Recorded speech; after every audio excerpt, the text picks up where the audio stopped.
केशव जी,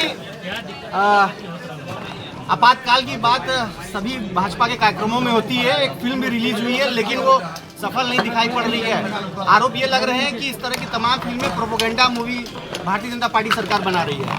देखिए, भारतीय जनता पार्टी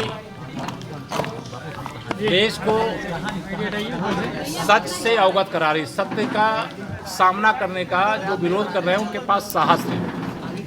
चाहे वह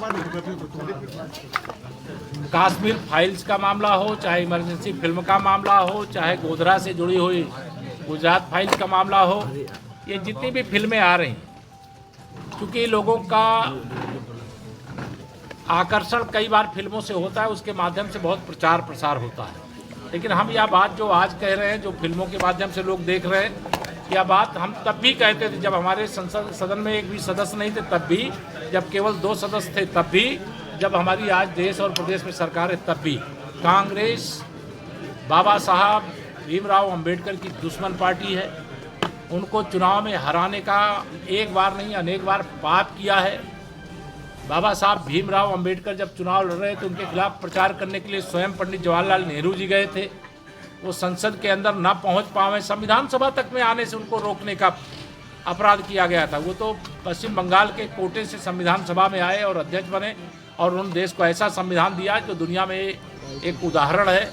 उस संविधान के आधार पर देश के सभी नागरिकों, जो लोकतंत्र की सबसे बड़ी ताकत होती है, मताधिकार का अधिकार मिला।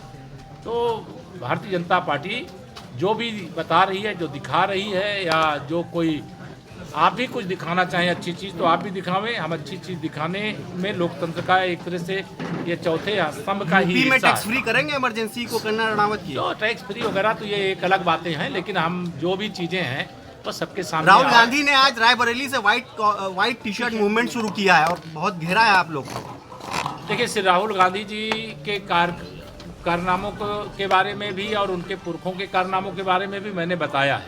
ये दलितों पिछड़ों के दुश्मन है। बात करेंगे दलितों पिछड़ों की, करेंगे तुष्टीकरण की राजनीति, करेंगे भारत को कमज़ोर करने की राजनीति, करेंगे भारत की अर्थव्यवस्था को तितर बितर करने की राजनीति, और ऐसी शक्तियों से हाथ मिलाते हैं जो शक्तियां भारत को कमज़ोर करने के लिए लगातार। व्हाइट टी शर्ट पे कुछ बता दीजिए। व्हाइट टी शर्ट, आज व्हाइट टी शर्ट कोई भी टी शर्ट पहने, लेकिन कांग्रेस की वापसी नहीं होने वाली। समाजवादी पार्टी कह रही है कि कुंभ में, समाजवादी पार्टी कह रही है कुंभ में सिर्फ वीवीआईपी लोगों को ही तरजीह दी जा रही है, गरीब लोगों को मीलों तक पैदल चलना पड़ रहा है। श्री अखिलेश यादव जी, देखिए मैं चाहता था ये विषय ना आवे, लेकिन आप लाए हो तो मैं बता रहा हूँ। श्री अखिलेश यादव जी को बड़ी जलन हो रही है कि लोग कुंभ में इतनी बड़ी संख्या में डुबकी लगाने क्यों आ रहे हैं, देश भर से क्यों आ रहे हैं, दुनिया भर से क्यों आ रहे हैं। डुबकी लगाने के बाद बाबा विश्वनाथ जी का दर्शन करने क्यों आ रहे हैं, अगर काशी आते हैं फिर अयोध्या क्यों दर्शन करने जा रहे हैं। उनकी बेचैनी का कारण 27 का जो सत्ताधीश बनना चाहते थे, 47 तक की उम्मीद उनकी खत्म हो गई है। इस बेचैनी में इस प्रकार की